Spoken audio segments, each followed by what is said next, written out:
And now, from beyond our dimension, this is the JeffMara podcast. Here's Jeff. My guest is PMH Atwater, who I like to say is the godmother of NDEs because she is one of the original researchers in the field. Not only has she had her own NDEs back in 1977, but she is also an international authority on them and has authored 18 books about or related to the subject. PMH, thank you so much for joining me today and welcome. Well, thank you. Thank you. Love to be here. PMH, it's been almost 2 years since you've been here, and my audience has grown about 10 times. Oh, that's wonderful for you. Thank you. And a lot of them may be new to you. So what I'd like to do, if you don't mind, is can you give us a brief history of your background with NDEs?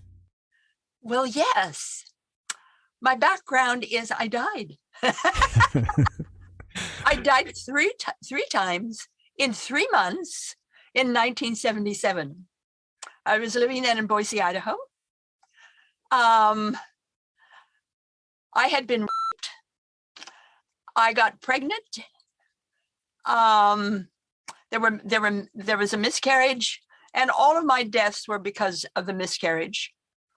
Death number 1, January 2, next one, January 4, next one, March 29, and later that fall, I had 3 major relapses. So I can say that 1977 wasn't really my year. Mm-hmm. It was a year of crash time. I had to relearn how to crawl, how to stand, how to walk, how to tell the difference between left and right, see properly, hear properly, and rebuild all my belief systems. In my third near-death experience, how can I say this? I heard a voice. Now, lots of people hear voices. This wasn't that kind of voice. This was a voice so big. It was the universe itself talking to me. Not a guide, not a guardian, not an... Forget all that stuff. This wasn't that kind of voice. It was like thunder. And that voice said, and I quote, "Test revelation. You are to do the research. 1 book for each death." Then it did not name book number 1. It did name books 2 and 3. I really think death, the book number 1 was coming back to life in my first book, but I don't know. The second one was future memory. If you could possibly get a hold of that book, it's not a book. It is a labyrinth. Every sentence, every paragraph, every page is part of the math I use to create the labyrinth. The purpose of the book is to raise your consciousness up to the next highest level possible for you at that time. I have some people that read it every year. Just they can get that bump up.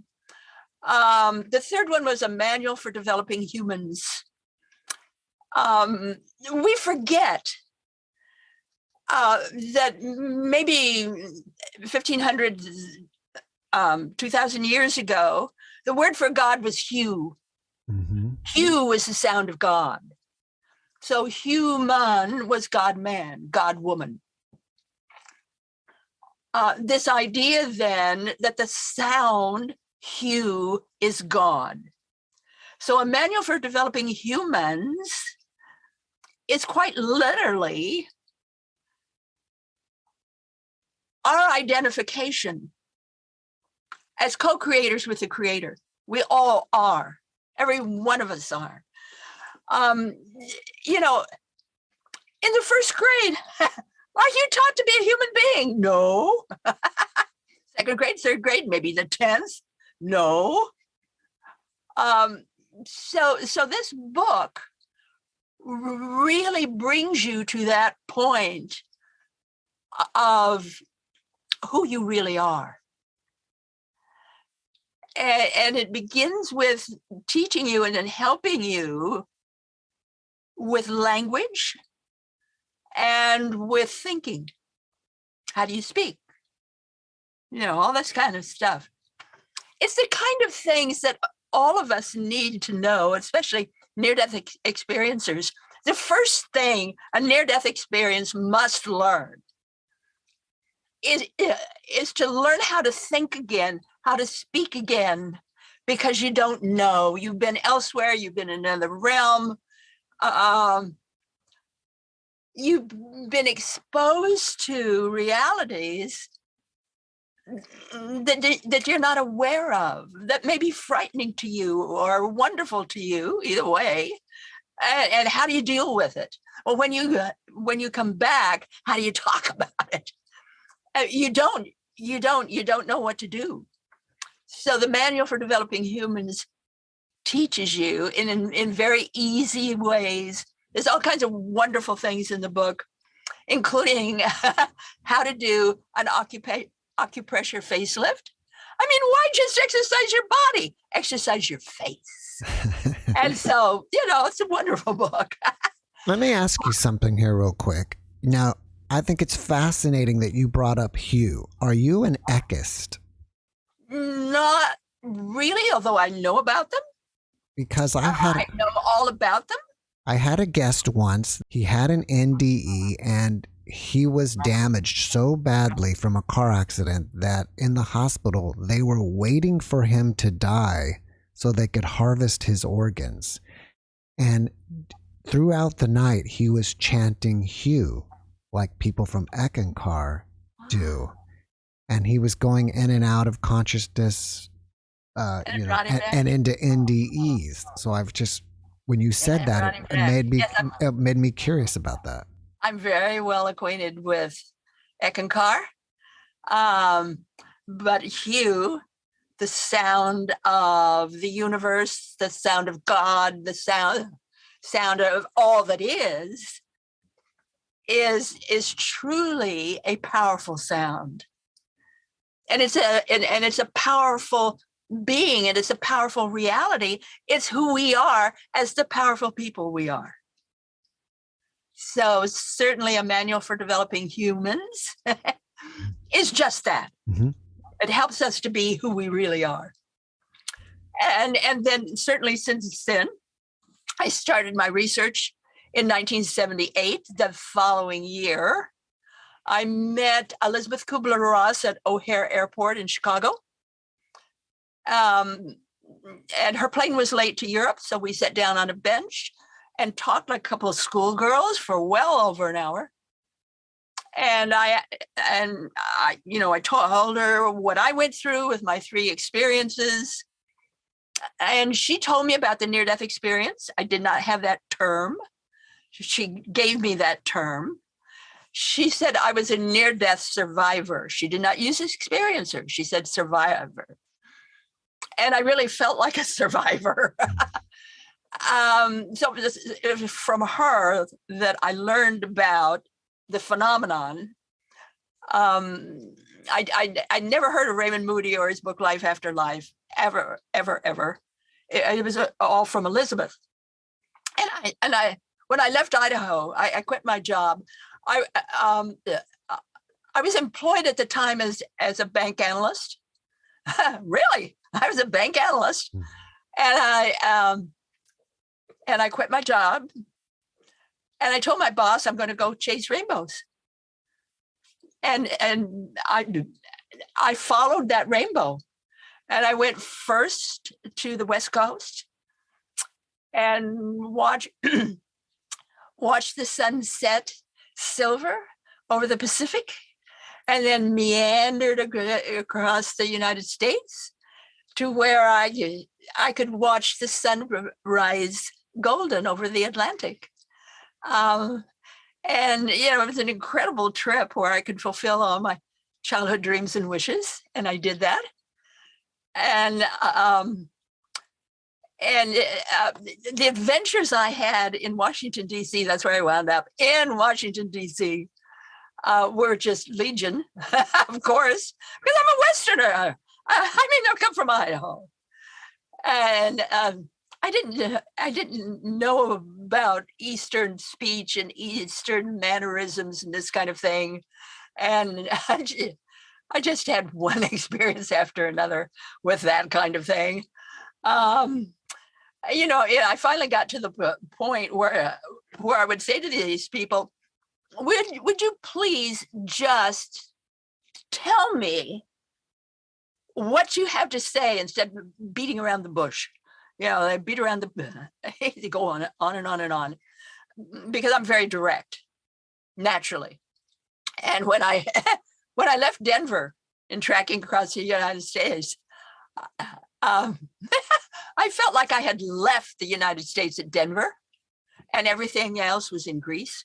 It was in some other country. It was not in the United States. So I had a lot of learning to do. and my first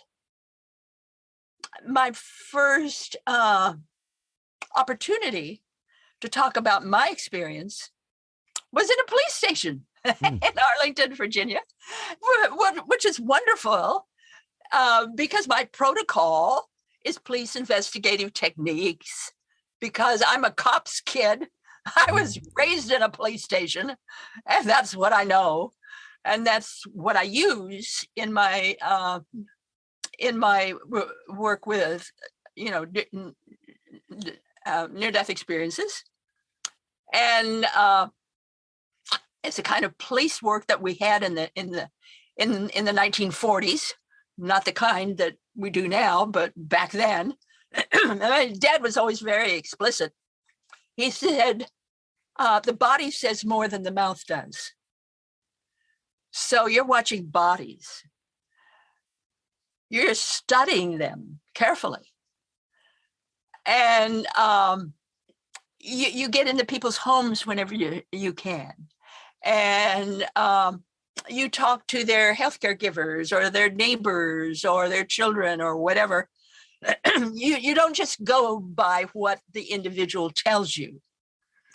So that's the kind of protocol I've had. I would be what one would call a horizontal researcher. There's only two types of researchers, vertical and horizontal. The vertical is what the scientific community uses.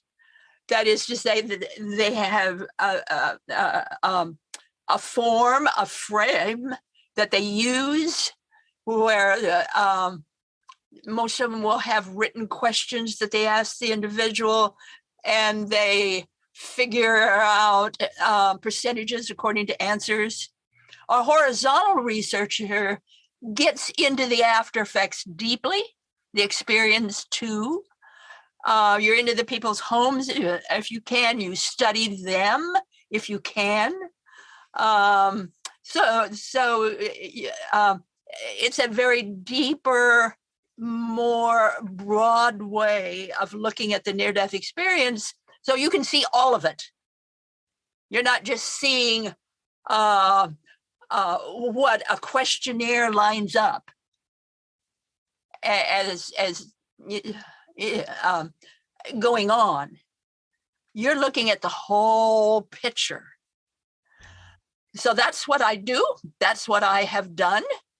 And during my experiences, somehow,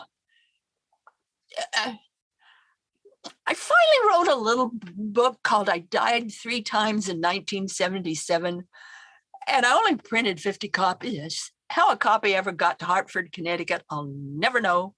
Nobody knows, but it did. And Kenneth Ring, the man who validated the near-death experience in Raymond Moody, he was the one who is responsible for the scientific view of the near-death experience and established it as a for real phenomenon. So Kenneth Ring, PhD. And somehow he got a hold of that book in a Hartford, Connecticut bookstore. and trace me down by telephone. You could do that then. We didn't have iPhones. We had telephones. Yeah. And he traced me down by telephone. And by then, I had remarried. I was with my husband, Terry. We were living in Harrisonburg, Virginia. He traced me down to Harrisonburg. And he said he was going to be coming to a meeting in nearby. And he wanted to know if he could stay overnight and talk with me. So he did. He came, and I showed him what I'd done, my figures. By then, I had interviewed and worked with well over 800 people by then, almost 900. And he looked at he said, "You know more about the near-death experience than anybody. You got to come up to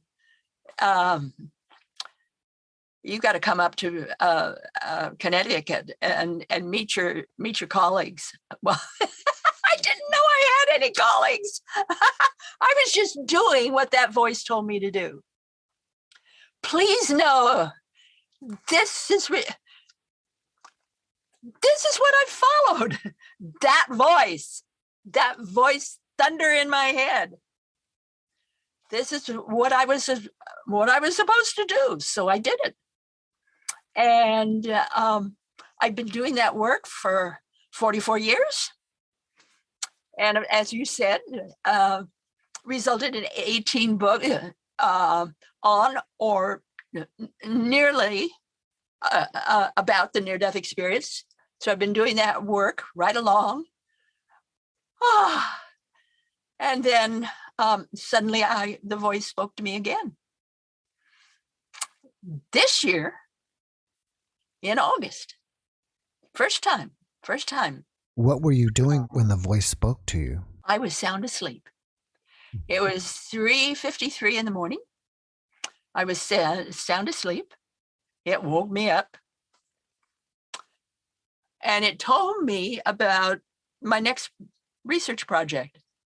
And I want you to know I argued for over an hour. I mean, I did. I said, no way do I want another research project. I'm through with that stuff. I just finished my memoir autobiography. It's called Edges, A Different Kind of Life. And so I'm now looking for a publisher. So I'm very much involved in wrapping things up. I'm wrapping things up. And I know I have 2 more books to do, but wrapping things up.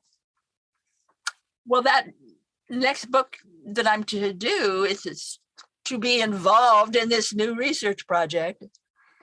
And that is anyone who is a near-death experiencer.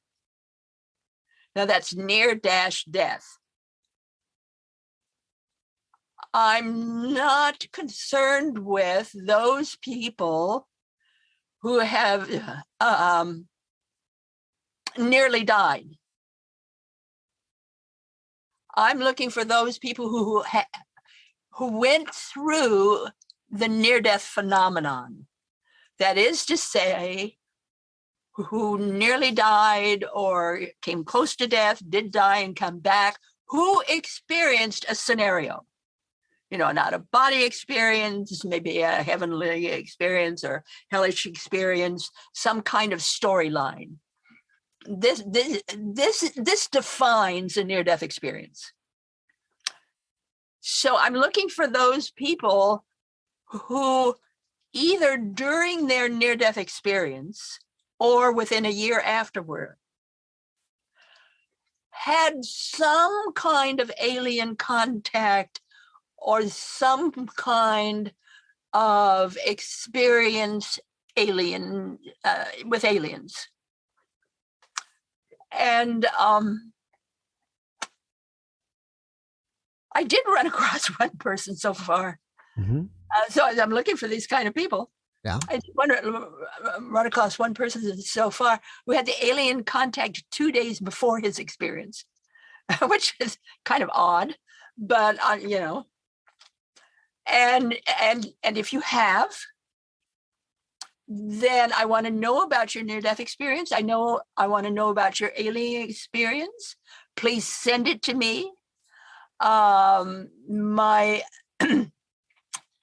email is pmh@pmhatwater.com. So you're using PMH twice. pmh@pmhatwater.com. You can mail it to me. You can draw. Yeah, I'm open for pictures. Draw it. You can send it to PMH Atwater PMH Atwater, P.O. Box 7691, Charlottesville, Virginia 22906. Yeah, that's right, 22906. So you can mail it to me, or you can email it to me. I mean, real mail or email. And I want to know about your experience, i.e. the NDE. I also want to know about your alien experience as well. How you feel about it, what the contact was, what you saw, and I'll deal with it. Now, we'll see where it goes. Were you shocked when you heard about aliens? And is that something that you had an interest in? No, I have previously done some work in this vein. In my book, The New Children and Near-Death Experiences, there is a chapter in there, dealing just with children's experiences with aliens, and it's a wonderful chapter. Found incredible experiences in South America. Brothers who went through each on their own different with alien experiences that are just wow. I mean, it's just they're wow kind of things. And in my first book, Coming Back to Life, in the anomalies chapter, there is several. So I won't say I'm unfamiliar with this, but I will say I was not going to talk about this in any way or do any research on it in any way because it didn't interest me. And then all of a sudden, wow. So I'm going to have to admit my own. I've had one myself. A UFO experience? An alien experience? No, not UFO. Alien experience. And it was during and after my third near-death experience. So I will finally have to admit that. Why have you been quiet? I drew a picture of him. Why have you been quiet about it all these years? Because it did not seem relevant to the work I was doing. My work was the near-death phenomenon, and I stuck with that and the different aspects of the near-death experience, because that's a huge experience. Happens to people all over the world. My book, The Big Book of Near-Death Experiences, is the only encyclopedia, if you will, in the whole world about the near-death experience. And I gave my copyright to that book, The Big Book of Near-Death Experience, to IANDS, the International Association of Near-Death Studies, so that they would get all of the money that comes from that book ad infinitum, forever and ever. Very because generous. I feel that this book, The Big Book of Near-Death Experiences, belongs to the world. Not me, the world. So giving my copyright to IANS, I feel, is the best way to ensure that this would continue to go out to the greatest number of people and be handled in the way that it needs to be handled. So yes, that book needs to be in every hospital. It needs to be in doctor's offices. It needs to be everywhere. The Big Book of Near-Death Experiences. If you haven't read it, you need to read it because it gives you all aspects of the near-death experience. And it's children, adults, heaven, hell, all aspects of the near-death experience, because we have the hellish kind, the heavenly kind, initial experiences where there's only just maybe a couple of things like the living dark, maybe an you leave your body, maybe some single simple thing, sometimes a real storyline where you're met by loved ones and have all kinds of experiences. Sometimes we have incredible near-death experiences in the sense that they see all of history from beginning to end. Ricky Bradshaw had one of those. And I talk about him, believe it or not, in my memoir book that's coming out, because his story is remarkable. And we all need to know about that. His story must go on. He's long since passed away, but his story must go on because it's so special that, we need that story. And we've got a number of stories like that I do mention. That I do mention. So yes.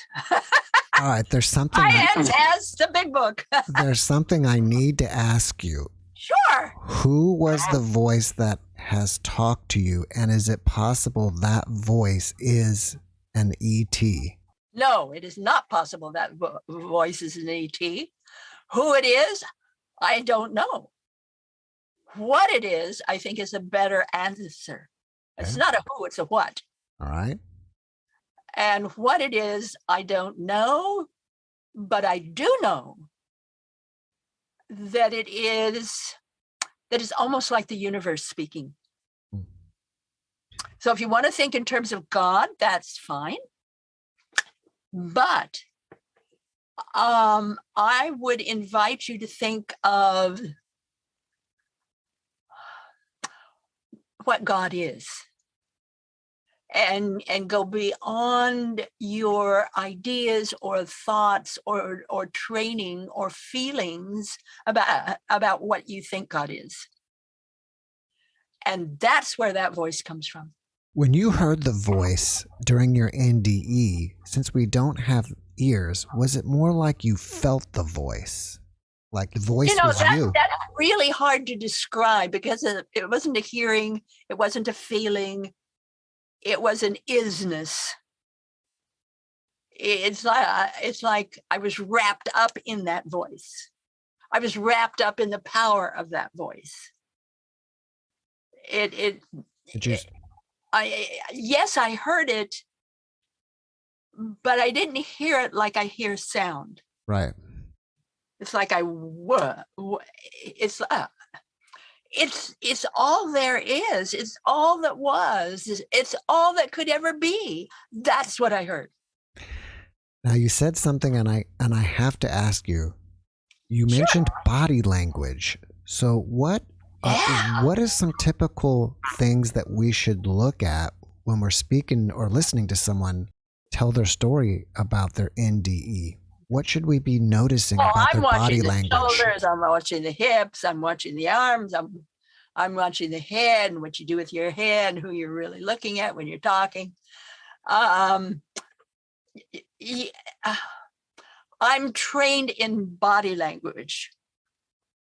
Most good investigators are, because different things, the way you use your palms and hands, that says different things.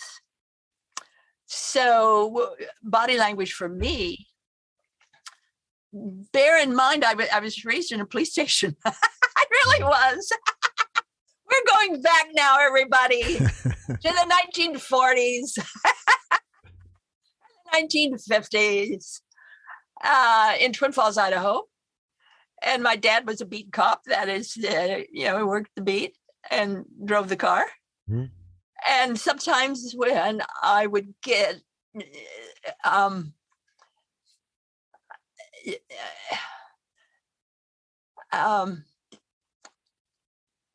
I'd have to stay late after school, or maybe doing a little shopping or something, and I'd need a ride home. I'd go to the police station. And in those days, you could do that. You can't now, of course, right. But in those days you could.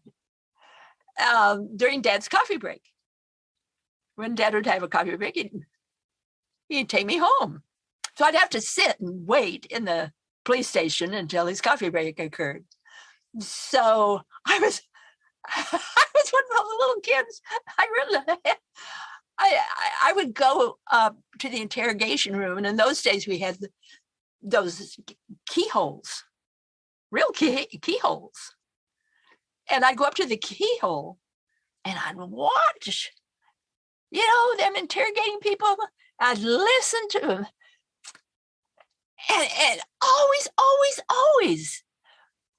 the person would say, well, I just knew if I opened that door. Or they'd say, well, I just knew if I went those people, something bad would happen.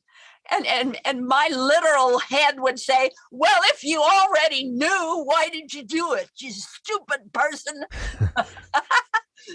And, I grew up thinking all adults were stupid, because they didn't listen.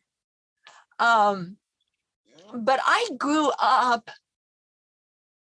watching and listening to everything, not just because I was a cop's kid, but because I was born with dyslexia and synesthesia. In those days when nobody had heard of either one. And I did my first double-blind study with a control group at the age of 5. I was just one of those people that were always experimenting. Let me tell you a little bit about my first grade. And that was in Twin Falls, Idaho. These are the war years.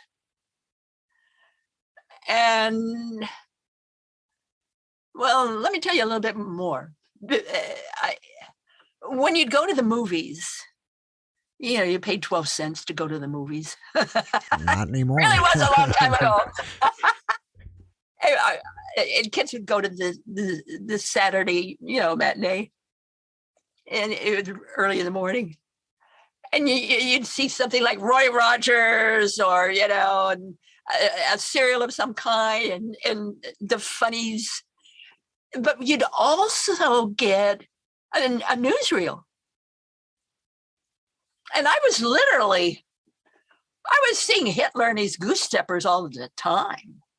The newsreels would often be in Hitler pounding on a podium, and here we go, his goose steppers. And I can say I was raised with Hitler and the goose steppers. There were these big signs, self-standing signs all over, help the war effort, buy bonds, and they were everywhere. They were absolutely everywhere. And by the first grade, that was the time of Pearl Harbor. And it was just horrific for me because I'm walking to school and I had a long walk. down Shoshone Boulevard and Twin Falls and way down to my school. And in those days, if somebody died in the war effort, the government sent you a large gold star decal that you'd put up on your window as a sign that somebody, in your family died in the war effort. So as I'm walking to school, a lot of the homes had gold stars in their window. Well, kids know what's going on. It was a walk of death, literally a walk of death to get to the first grade. And this one home, I'll never forget it. That's 5 or 6 new gold stars overnight in this one person's house. And I just stood there and sobbed and sobbed and sobbed. I cannot remember one single morning in all of first grade when I didn't have to stop my shudders and my cries just to walk in the door of my classroom. Added to that was the fact that I was born with synesthesia and dyslexia. So in those days, nobody heard of that stuff, at least where I lived. And I was the only kid in school, of course, with synesthesia, which is multiple sensing, where I could smell color, see music, and hear numbers. And the teacher thought I was lying. So I had to spend most of the first grade on a tall stool in front of the class, wearing a tall conical hat that said dunce on it as an example of a bad child who told lies. Yes, I did that. And the principal tried twice to kick me out of school. And my mother wouldn't let him. So I went through the whole first grade. And I became so angry that by the end of the first grade, I just decided that all adults are stupid and I never want to be an adult when I grow up. I just became angry. And I think a lot of that power, a lot of that strength, a lot of that idea continued throughout my life because I did a whole lot of things after that. For instance, in high school, you have the Miss Twin High contest. You gotta honor the prettiest lady. That was wrong, absolutely wrong. What about the guys? So I started the Mr. Twin High contest, did it all by myself, went to the board, hey, did it all. It was big, cameras, newspaper, big thing. I was always doing things like that because it was fair. Things had to be fair in my mind. Yeah. And I was always doing things like that. So it's no wonder that that I had a different kind of childhood, because I did. And I was always starting things and getting in trouble. always.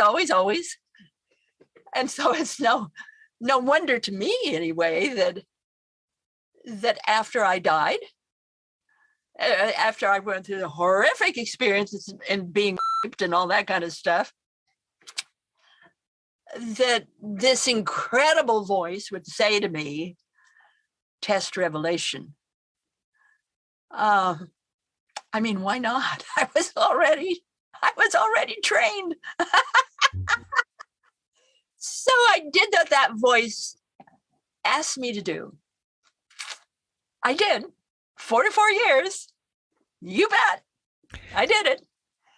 And And now I've got another I've got another job to do. Mm-hmm.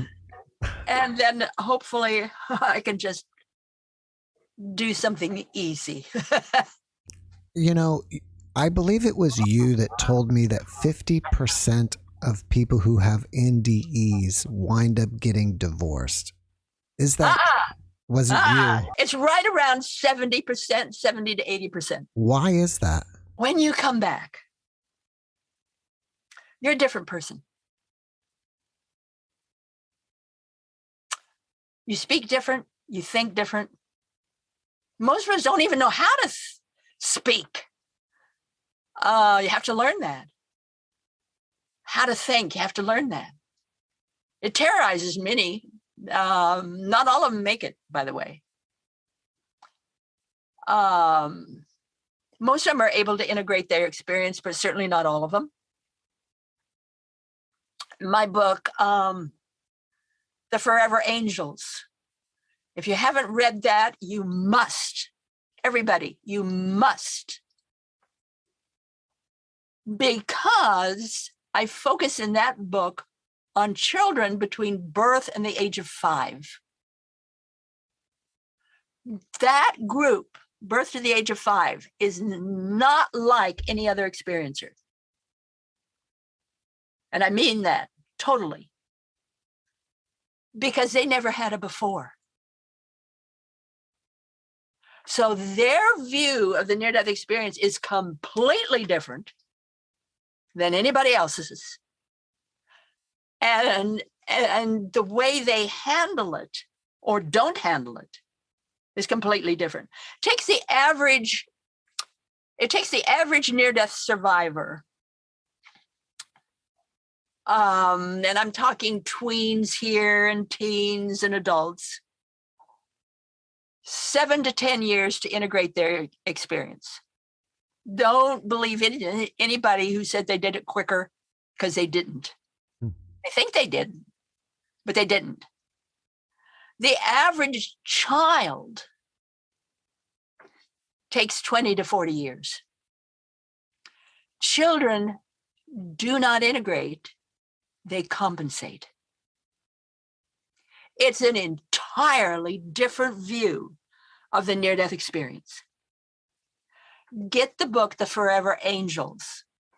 I had one police officer, I find that interesting, he was a police officer, called me on the phone. How did he get my phone number? Well, he was a good cop. That's how he got it. Called me on the phone. He was a New York City cop, a beat cop. He was in his late 40s, and he was crying. I kid you not, this man was crying. And he said he just gotten a hold of the book, The Forever Angels, read that book. And he said, for the first time in my life, I know I'm not crazy. Children are different, but the little bitty ones, they're really different. They're not like other near-death experiencers, not at all.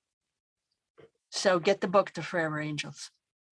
Get your mind blown. Can you share with us some other near-death statistics like the one we just talked about on divorce?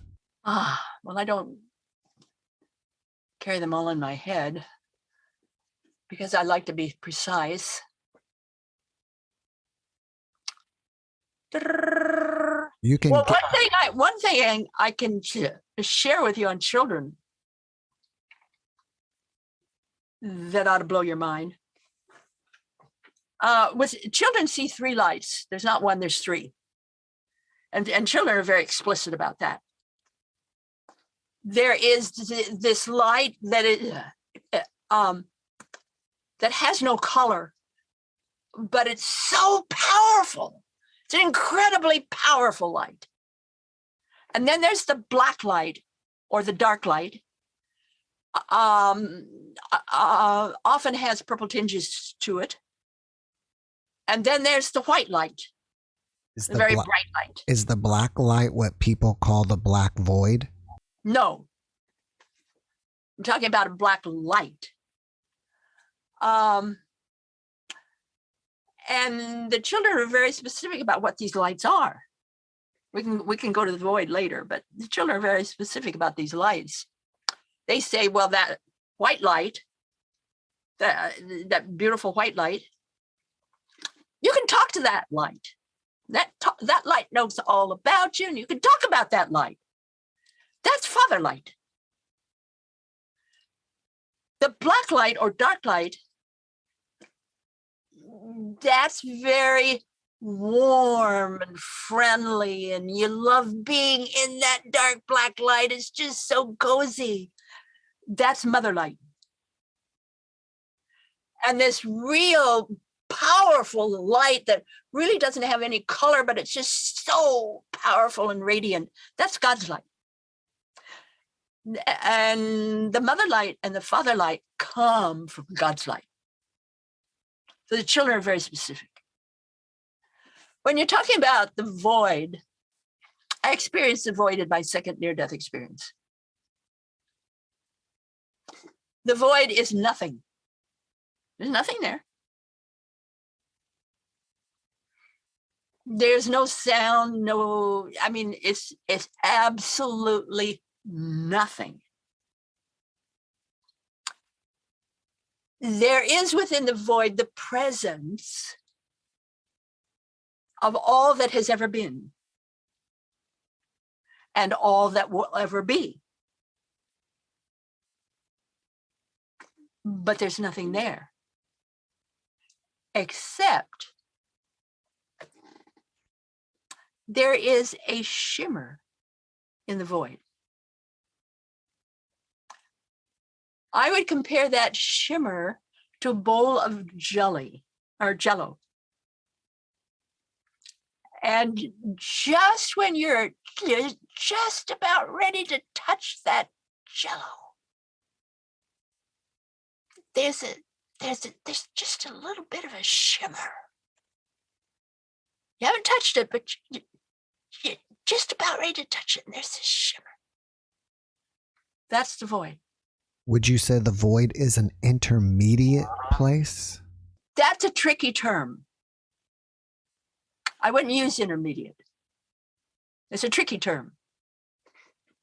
That's something the average human would use.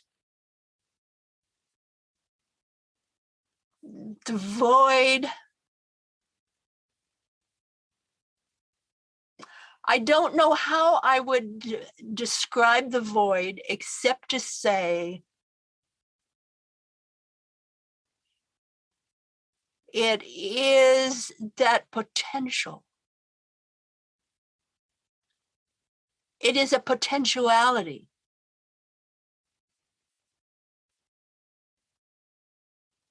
That all creation responds to. It seems, though, like it is a place that's after leaving the body, but before going somewhere else sometimes. That's our human focus. That's what we want to see and think of it.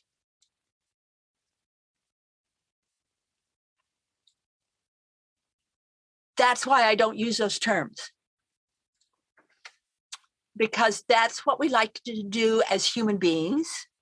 We like to fit everything into containers that we can respond to. You cannot fit the void into anything like that. It's not a container. It's not something you can fit things into.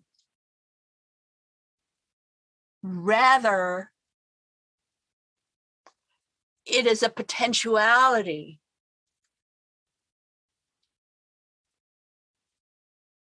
of all that is, all that was, all that will ever be. If you think of it in those terms, you have a better way of sensing what the void might be. Don't use human terms to define the void, because they won't work. I have had some experiencers say that while in the void, the light will appear and they'll leave the void and go to the light. Well, you can.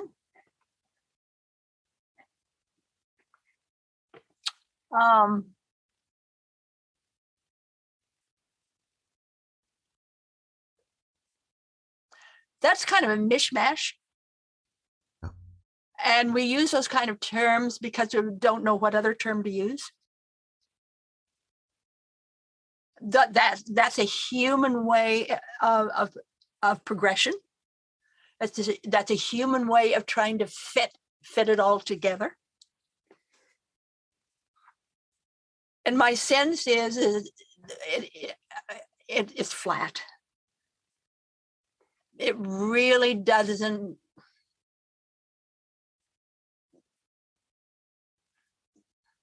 It really doesn't show you in any way what the void really is. Rather, it gives you a human pathway to accept the void. Why do people go to the void? People don't go to the void. Forget that. People do not go to the void.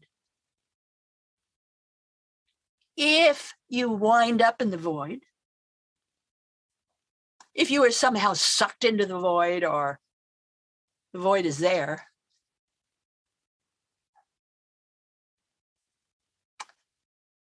you don't belong. Those words don't work.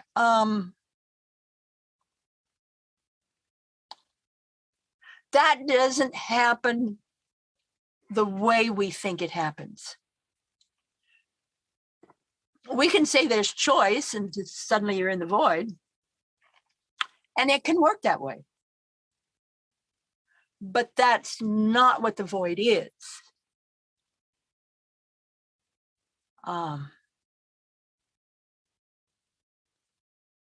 You can say that people know all about the void and have defined it. Well, maybe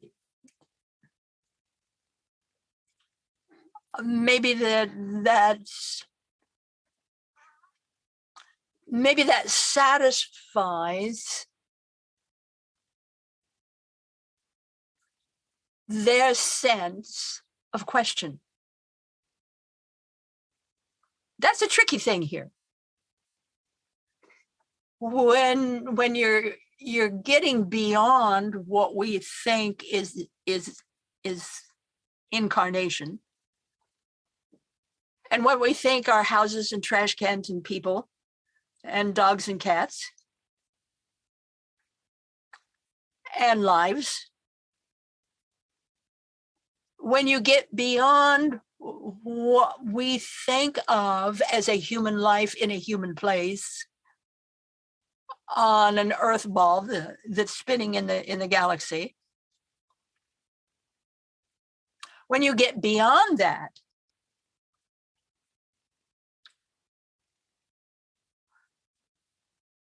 you are faced with, how do you explain anything? And how do you relate to anything? And those people who say they figured it out or saw it, or it works this way, what they have done to my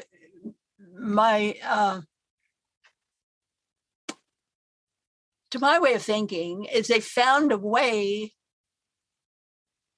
to explain this that either makes sense to them or at least gives them something they can hang words to. Sounds like you can write a whole book on the void. You could. And it may or may not be right. Yeah. You see, that's the thing you run into. When you try to put any kind of human understanding or opening onto something that is beyond humanness, that is beyond any idea of life, then that's a sticky wicket. And all we can do is describe or humanize to the best of our ability what we feel needs description. And that helps us feel better. But that doesn't necessarily mean that's the way it is. Helps us feel better. Mm-hmm. Hey, I've got a description. It works. Yeah. You know, I can depend on that. It works. But is it really, really real? Probably not. Let me ask you this. I've had a significant number of people during their NDE wind up in a room with a door. Oh, yes. Have you come across that? And what is that room? Oh, yeah. That's even a psychological quiz. Yeah. Love to take these psychological quizzes. This white room with no door, no windows, or with a door. Often that is a sign or a symbol of past lives. You know, you open the door, maybe there's several doors, and pick a door, and you wind up in a certain past life or in a certain realm. Or, yeah. Again, I feel it's a symbolic way of giving us another way of understanding, or another image to go with, or another way of approaching something. Because we human beings, we need that. You know, we need words that fit, or in some way challenge us, or give us something to think about. And if you're in those realms, what's a word? Doesn't have any value. That's why I say to people, read future memory. You'll get an understanding of the difference between words and reality if you read future memory. That's a very valuable book for doing that. Do you think we co-create the NDE? Well, that's an interesting question. In my book, I have found repeatedly reasons why we have them.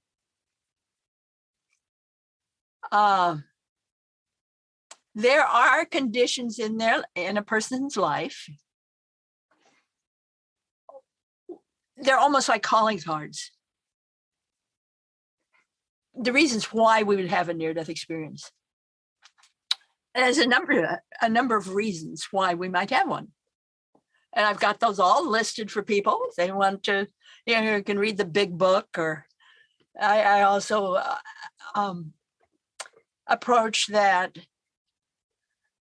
in a number of the books I've written.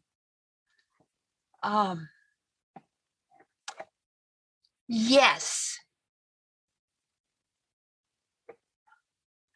we have these kind of experiences when we need them.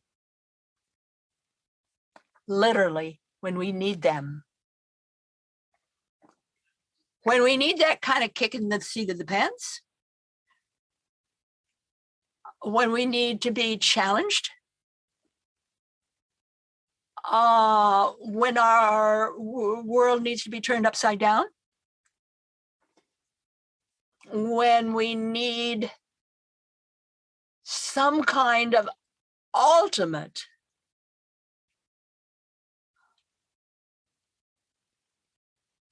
smack in our face, we'll get one of these. Do you think people ever plan NDEs pre-birth? That's a hard one to answer because who knows? But I doubt it. I doubt that very many would. But it's certainly possible. But it's possible. I haven't run across that, but I can see where it would be possible. In your opinion, why do we keep reincarnating over and over again? We didn't do it right the first time. That's simple. So are you saying that there's an end point then and we go on and do something else? Well, not necessarily.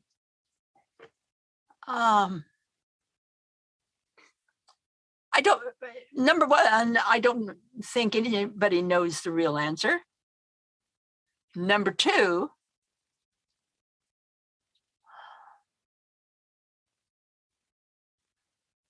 it seems as if we go through different scenarios in order to better be who we are, in order to be more of who we are, in order to be a more perfect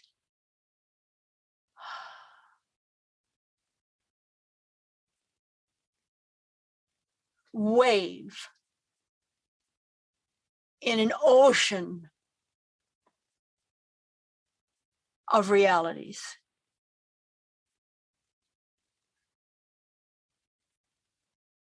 Why do we reincarnate? I think there's many different answers as there are people. I don't think you can give a flat answer. But what I've seen in my own experience is whatever I have seen with people. Long before I died, I was a professional hypnotist, a professional in a whole lot of different things. And what I would see over and over again, I'm also a professional astrologer and so forth and so on. What I would see over and over again is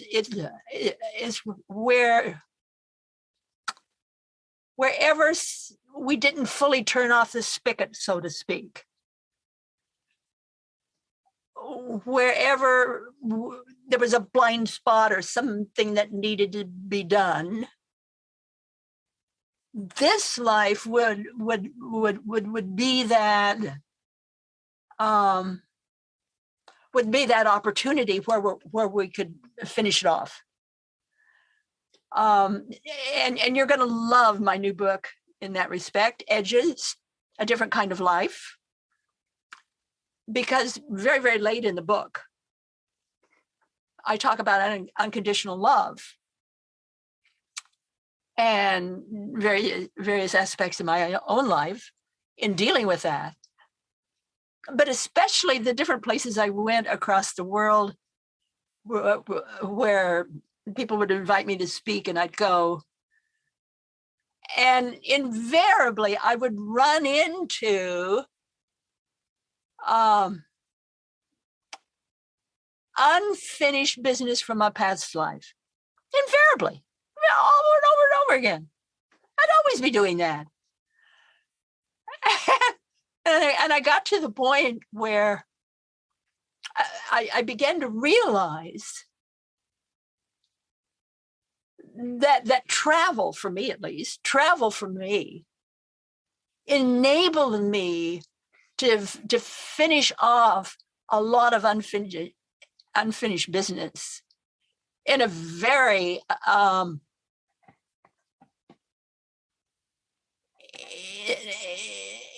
good way. Like for instance, in one of my trips to Norway, I went there 3 times, but one of my trips, I was in the Sogn and I was at Balestrand and Vik and a lot of the different places in Norway along the Sogn Fjord.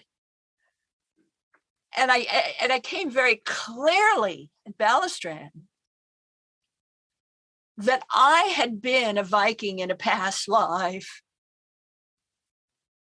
And specifically, this is where I'd been, and I'd been there when I'd had this vision, this incredible, earth-changing for me vision that I was to join Father Olaf and to help bring not only Christianity to the Norwegians, but to unify Norway. I had a big job, and I was to be with Father Olaf, so I left my job as a Viking and found Father Olaf, and was part of Father Olaf's army. And the big, huge battle at Stiklestad, it compares very well to Lincoln and all the things they did at that Gettysburg, and it's sort of like Norway's Gettysburg. And I was there with Father Olaf, and I was there fighting, and he was over this hill and fighting, to free Norway. And this one guy,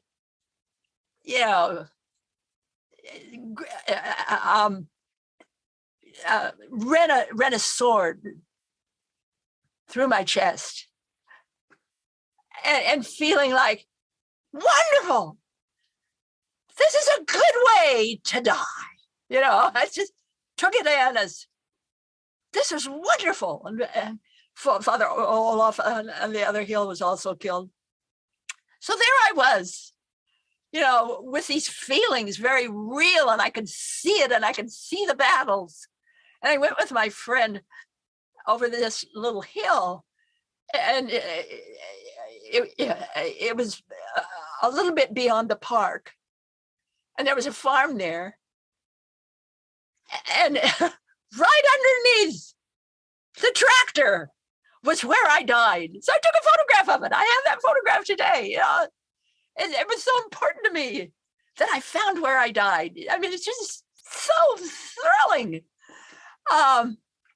So I went around different places where I had opportunities to meet myself as I had been before, or to correct things that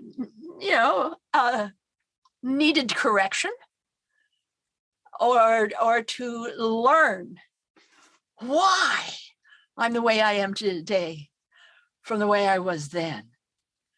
And it's like, wow, what an opportunity to have this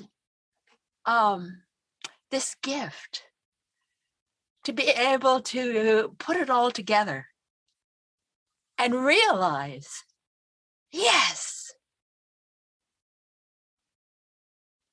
it all has meaning, and it's all part of my advancement, my education, my freedom to be who I am, that incredible spark in the universe to be fully that spark. Yes. Love it. When you were on the other side, were you stripped of your ego and you were just awareness?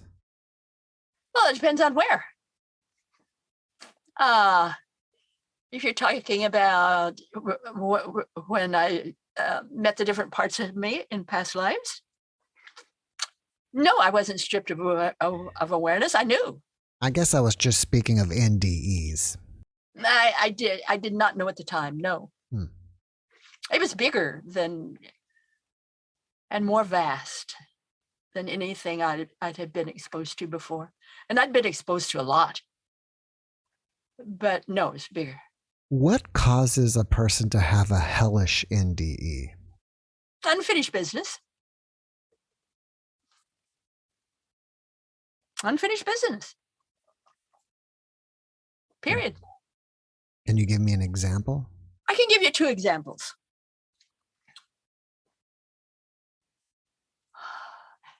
In my work, and we're going back a little bit, I gave a very large talk at a senior center that was very, very big, had a big hall. I don't know if it was a senior center, some kind of big center. It was packed with people. And I was talking about my research, and at the end of my talk, I said, is there anyone here who would like to talk about their near-death experience who haven't talked about it before? 2 people volunteered, a man and a woman. Man was first. And he talked about his experience, and it was so heavenly and so beautiful and so forgiving and so loving. And there wasn't hardly a dry eye in the place. I mean, it touched us all. And then the man said that was the worst thing that ever happened to him in his life. He was sorry he had ever had it, that it mucked up and destroyed his life, and he wished it would never have happened. And then this woman popped up. The man, I guess, was maybe in his early 30s. Well, woman in her later 30s, I think. And she had a horrific experience.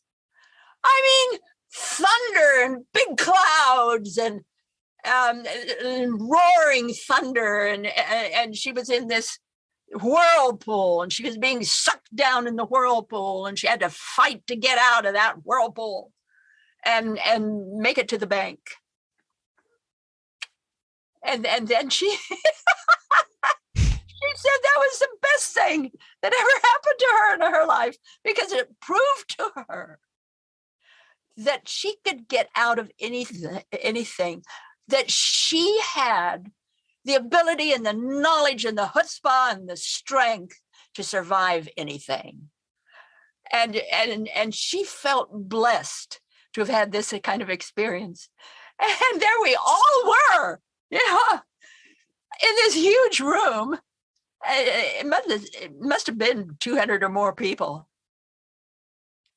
And here was this beautiful, beautiful heavenly experience, and the guy hated it. And we had this horrific experience, and the gal loved it. And I tell everybody, it is these experiences are in accordance with whatever is best and right for you at this time. We can't call something hellish and something heavenly. We can't. That's judgment. It depends on the individual. Always ask the individual what they think it was. Because it's the individual that says, not you. In your opinion, are there requirements for an experience to be classified as an NDE? And if so, what are they? You either have an autobiography experience or a storyline of some kind. Period. End of story. All right. That's it. What is your opinion of what consciousness is? I don't know how we can define that, except to say it is awareness. Consciousness is awareness.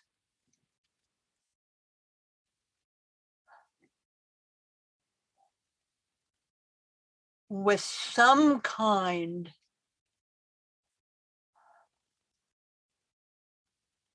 of aliveness to it. It's an alive awareness. It's an awareness of living, of life, of being something. Because lots of things are conscious. So I would say consciousness is awareness. Because a carrot is conscious. A beet is conscious. A flower is conscious. A wall is conscious. Everything. I feel, and it has been my experience, that everything has consciousness. Rocks, dirt, plants, everything has consciousness. When I talk about this in my book, everything is conscious. There are degrees of consciousness, however, and that consciousness can be expanded and include and be a consciousness with direction, a consciousness with meaning, a consciousness with relationship.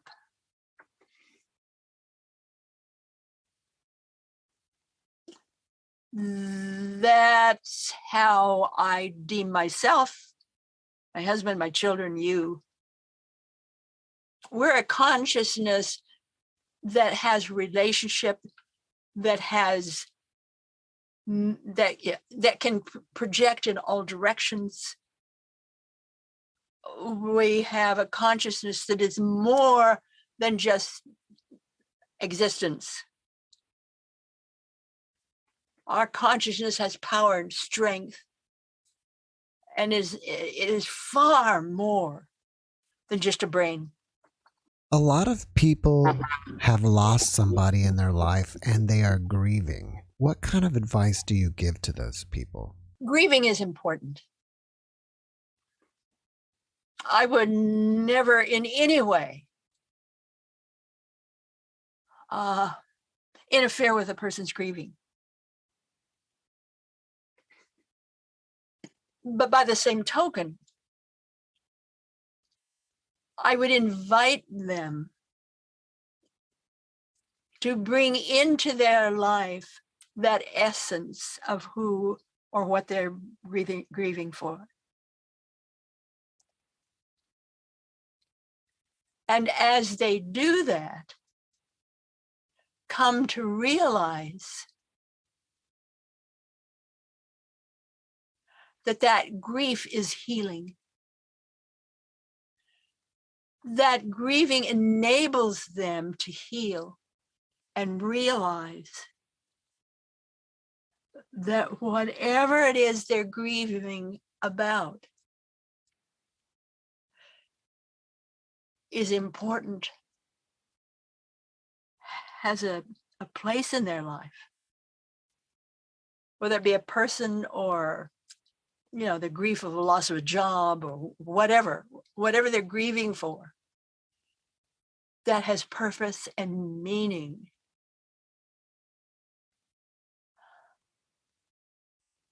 And strength. And in their grief, allow that purpose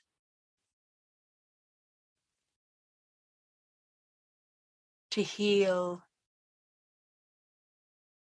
to settle.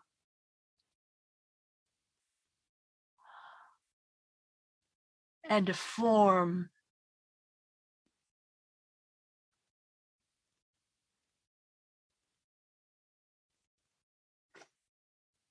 a level of love and understanding and purpose. Do you fear death at all? Well, I know it's there. And there's been times when I have, yeah. Hey, I'm 85. Woohoo! And I know when it comes, we can laugh together.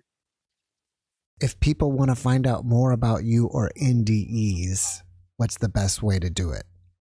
Is to get on my website, www.pmhatwater.com, and sign up for my free monthly newsletter. You get on the site and you go over to newsletter, sign up for it. There's an archive there, and you can see past issues. I tell everybody that the newsletter is for the curious. And so if you're curious about life and different issues, you'll love my newsletter. So, be a part of the newsletter. You'll enjoy that. Yeah. Right. Just enjoy your life. Mm-hmm. And that's the way to do it. You're going to want the section on my website on charts, CHARTS charts, where I'm a great believer in being able to show you what I've found. So I've set up all these charts. You'll also want to get into NDE after effects. If you are an individual who's had an NDE or knows someone who has, get in there. I call that first aid for experiencers. And that's going to help you a lot in dealing with your experience. I certainly encourage everyone to join IANS, International Association of Near-Death Studies. They have all kinds of resources, and you just do, certainly you can do www.iands.org,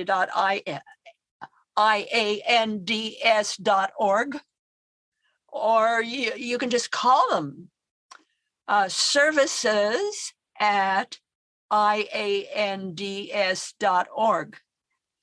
So you can certainly go to those places. Don't forget, if some type of alien experience was part of your near-death experience, be sure to join that. I certainly do need a number of cases. I would like to have at least maybe 200 or more. So participate if you can. Before we finish up, can you leave us with one last positive message?